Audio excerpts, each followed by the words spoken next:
Welcome to the Edge Talk Radio Network, your weekly source for information, empowerment, and connection. The Edge magazine and its advertisers bring you inspired interviews and conversation on learning and healing, on our sacred journey, and on topics that expand beyond time and space. Now, welcome today's host. Greetings and welcome. Welcome to this month's broadcast of Ride the Leading Edge. And in these broadcasts, what I'm really trying to do is inspire you to monitor and to track your own vibrational frequency so that when you're vibrating at kind of a dissonance, when you're feeling negative emotion, when you are feeling challenged, that you can begin to use some of the energy therapies and some of the expansive techniques for seeing the situation through the eyes of your higher self. And that's what we're going to do today. We're going to talk about rebellion and what rebellion is and which inner child that engages and what the bigger picture might be in terms of your soul's issue and your soul's desire to have you deal with any themes of rebellion so that you can spend more and more time in a state of reverence and grace and feeling expanded. So I recently had a very kind of poignant experience with this. And the short story of this, and I'm sure all of you will relate, because there are times when we're just going about our day-to-day business and something will come out of the circumstances of our lives that startles us, that throws us off base. Now, obviously, if we're walking around and we're conscious and staying in what I call that center of the storm, then we're not going to be knocked off. But we're human beings. We are going to be knocked off. And that happened to me recently in a situation where I was going in to check in at this gym. And I ran my card and then I ran my husband's because I thought that we could do that for family members. And the woman sitting behind the desk, which I didn't even kind of notice that she was there. And so she very abruptly said, "Did you just run 2 cards?" That's how I heard her. Now, if that's how she delivered it or not, I don't know. But it startled me. And all of a sudden, it threw me into that fear that I'd done something wrong. I just automatically collapsed into that. And when I went into the fear of doing something wrong, that was followed by kind of a sense of defensiveness, which then was overcome by a sense of righteousness because I felt unfairly attacked. Now, if I could have intervened right there and just kind of taken a moment to see the situation through my higher self, which is basically that I don't have to let that circumstance throw me off my energy, but it had already thrown me off. And so then it just played out into this kind of rebellious state. And I didn't say anything at the time. I certainly defended myself because I really didn't realize I was doing anything wrong. But that didn't end the energy within me. So I went and I worked out, but I kind of had this edge. And then for the rest of the week, or anytime I went in there and saw the same person, I was holding the edge. And I didn't have it 24/7, but anytime I went into the gym, I revisited it. Finally, one day I said, I don't want to hold this energy every time I go in there. So I pivoted. And the way that I pivoted was to basically go into the energy of my higher self. And the way I shifted was I simply used my own meditation. And I said, okay, show me how I can see this situation through the eyes of my higher self. How can I disengage from this reactivity? Because what I was doing is I was pulling in other kind of contradictory and oppositional experiences because that was the vibration that I was putting out. Okay, so what it involved was me seeing the situation and where basically my illuminated adult self had to drop in and apologize to my adolescent. Whenever we go into rebellion, it's because that adolescent is moving into that reactivity. And often the teenage selves are covering up a more vulnerable self. So to retrace and bring you back through this sequence. I was checking in. I experienced something that triggered me, that made me feel fear. Fear was the younger inner child. To compensate for that, my adolescent jumped in and became rebellious. Now, there were several steps between that, but what I want to invite you to really see is to be able to track your own collapse and your reactivity and the multi-dimensions of that. One of the things that I really want you to invite you to begin to understand is that the inner children are different vibrational selves, just like our higher self. And our illuminated adult self is a higher vibrational expression of us. So any negative emotion is going to be first experienced by an inner child. So by working with that multidimensional self, by interacting with that vibrational self from a higher vibrational self, which in physical form is the illuminated self. Our non-physical self, or our higher self, or our inner being, is that metaphysical self that exists outside of our physical being. So we have layers. And these multidimensional selves can interact, and that's how we affect change. So what I was able to do when I first went in, connected with that higher vibrational self, which is my illuminated self, which is merged with my higher self. So that's my physical self expanding so that I'm vibrating with that non-physical self. I'm in resonance with my higher physical self, and I can see through the eyes of my soul. Now, that illuminated self is the one that can interact with the part of me that got triggered. It's the part of me that can reparent my inner child. It's the part of me that can bring that inner child back into a state of safety. And when I was able to bring her into safety, which, by the way, involved an apology to my inner child for collapsing into her in the first place, an apology to my adolescent for basically throwing the adolescent on the center stage to deal with the situation. So now track this, will you? If you can see in your mind's eye these different vibrational selves, what we have going is the vibrational fear of the inner child, the vibrational reactivity of my adolescent self, which turned into righteousness, which is that same kind of vibrational essence, the vibrational self of my illuminated self, which is in this physical form known as Cathryn, and then the vibrational frequency of my inner being or my higher self.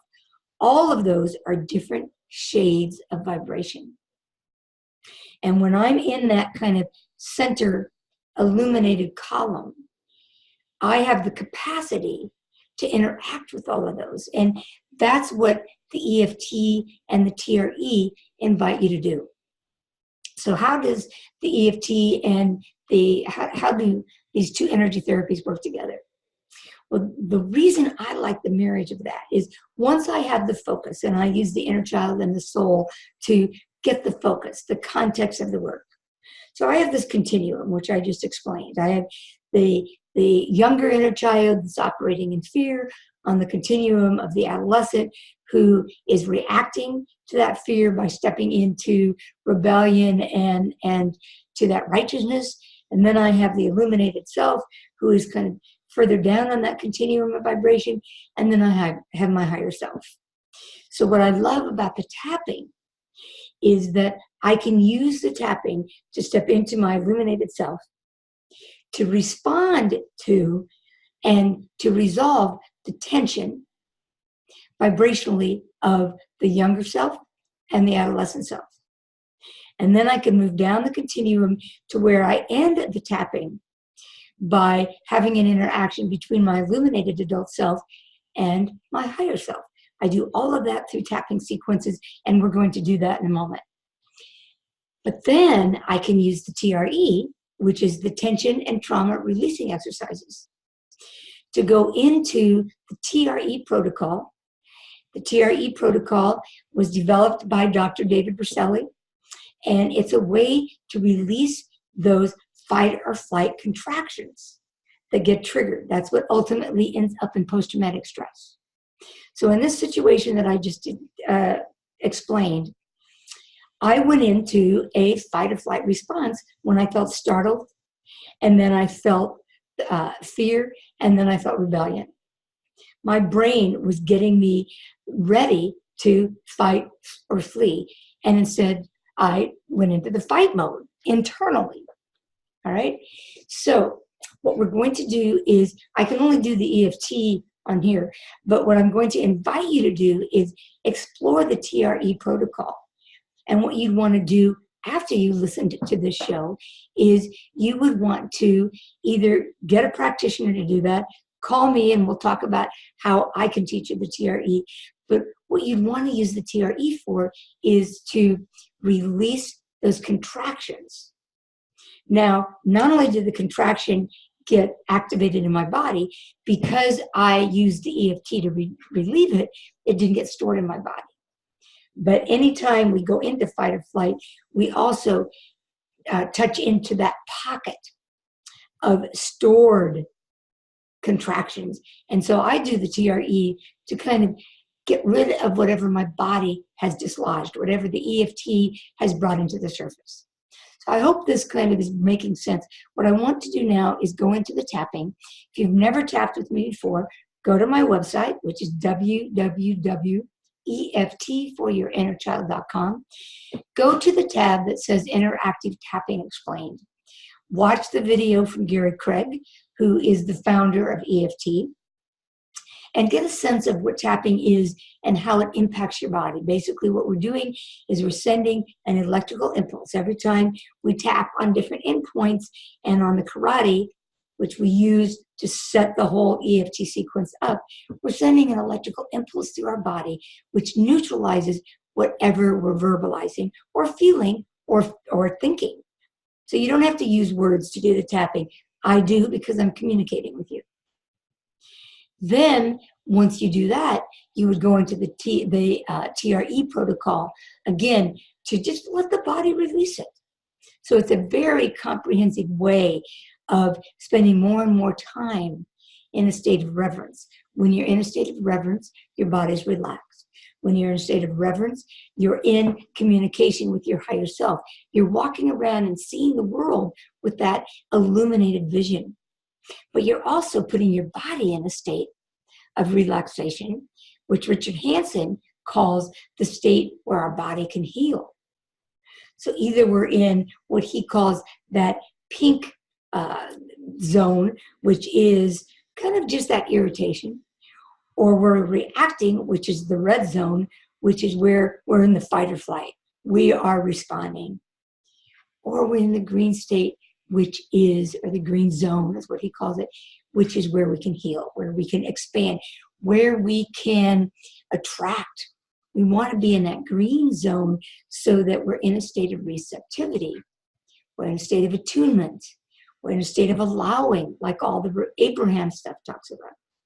So we're going to move from the reactivity state of rebellion and fear to the state of reverence. So be hydrated and come to the karate. Repeat after me. Even though I have reacted with a state of fear, anger, and rebellion, which then may have turned into a state of righteousness, I want to neutralize this. I want to neutralize my younger self's fear, take the edge off of my adolescence, rebellion, and righteousness, so I can return to a state of reverence, to a state of absolute bliss. So even though I got triggered, and it was this younger part of me that got startled, went into fear, rebellion, and righteousness, I want to use this protocol to neutralize any reactivity, any experience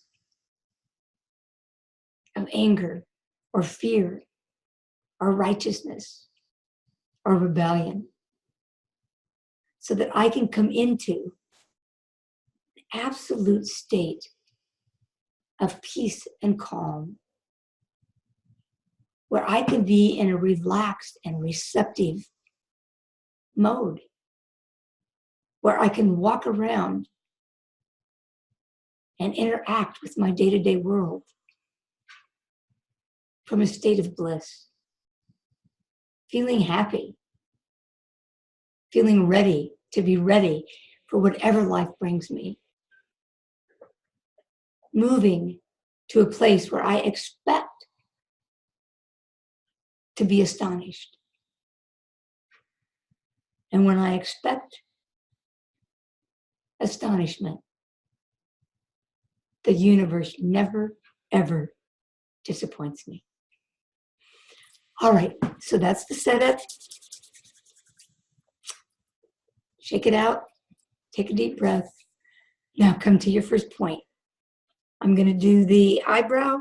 If you're listening to this instead of watching the video, then just go through whatever points you hit on. If you've never done tapping and you want to just tap on the karate, then do that. Whatever you're doing, even if you're imagining the points, you are affecting change. All right. This reactivity, it may be fear, sadness. I got knocked off base. And I want to neutralize that, to acknowledge that, so that I can attend to the needs of this younger self and help her move into a state of grace. I'm sorry, little one. I got caught off guard. And instead of protecting you, I collapsed. I'm sorry that I didn't have your back. And odd as it sounds, I'm glad that my adolescent self protected you with their righteousness. But I don't like a state of righteousness either. I don't like making my adolescent manage my life. So I apologize to you, my teenager, for sending you in to protect my vulnerability that got triggered. I really wish I would have stayed in the vibration of my illuminated adult. But I'm human, and there's times I get caught off guard. But I now recognize this. And I'm neutralizing your feelings.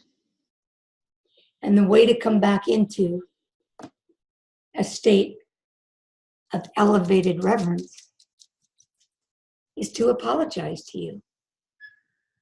And sometimes it requires an apology to others.